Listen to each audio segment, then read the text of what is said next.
Gloucestershire in trouble after 3 for Leach. Eyebrows were raised when Gloucestershire elected to bowl first after winning the toss on a tame-looking surface and with a depleted bowling attack. And those questions were left unanswered at the end of day 1, with Somerset cruising thanks to 4 top-order 50s, the captain's an unbeaten one. Davis was now alongside Tom Abell, and the pair were patient in their start to the second day, building their way to a 118-ball 50 partnership, reached with an uppish drive to the boundary from the Somerset keeper. He took them to 350 as well, another boundary got them to the mark.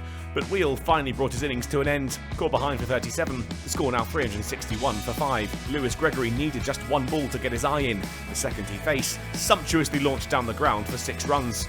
He was freeing his arms again to Scott, this time for 4, to take the score to 400. And it wouldn't be long before the 6th wicket was worth 50 runs. Abell took them to the mark with yet another boundary. They scored at more than a run a ball. He was in the spotlight once again, the skipper up to 100 from 202 deliveries. Hundreds don't come much sweeter for Somerset captains than when they're scored against Gloucestershire.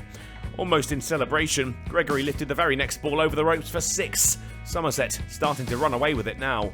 Abell finished the session off with another boundary. This one took the score beyond 450.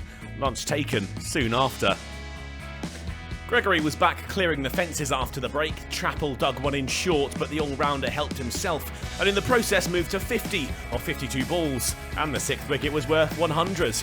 It wasn't long before Somerset went to 500, a drop-and-go single enough. Abell quick out of the blocks at the non-striker's end. Abell was filling his boots. Zafar slog swept over the leg side boundary, and then with a bit of luck, the duo had put on 150 from 145 balls. Abell looked to clear the ropes again, but this time Wheel was underneath it, and the captain had to go with a well-made 142 to his name.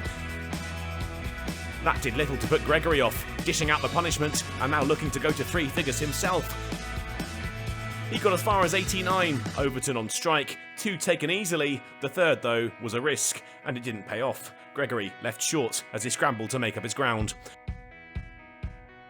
Overton put on a quick-fire 35 and Davey too got involved. Gloucestershire made to suffer even more with 600 runs now not far away. Tom Abell decided enough was enough with the score on 591 for 7. Overton 6, the last shot of a really impressive first innings. The captain had top scored with 142, but the card made for good reading. Just 2 scores below 20 and 4 50s alongside his impressive knock, and their batting supremacy was reflected in the bowling numbers too. Chappell the pick with 2, but at a cost of 91. And the start of Gloucestershire's innings was painful too for the hosts, Siddle trapping Scott in front with the very first ball. Harris and Bracey steadied the ship and guided their side to the sanctuary of tea. The score 33 for 1, the deficit a huge 558. And their cause wasn't helped when Bracey had to go, out-caught by Overton off the spin of Leach. Ominous signs for the hosts. And Leach found another wicket. Harris out-caught at short leg, the turn just enough from the England spinner. And then a 3rd for Leach. Hammond out-caught by Overton. Gloucestershire now 4 down and yet to reach 3 figures. They were in real bother now, quite a job for Bethel and Higgins, who at least found their way to 3 figures. And the respite of the end of the day, Gloucestershire wandering off in trouble at 119 for 4, still 472 behind their southwest rivals after that brilliant spell by Leach. He'd surely seen enough in the wicket to leave him dreaming of more when they return on the morning of day 3. The hosts have to resist, otherwise this could be all over for them.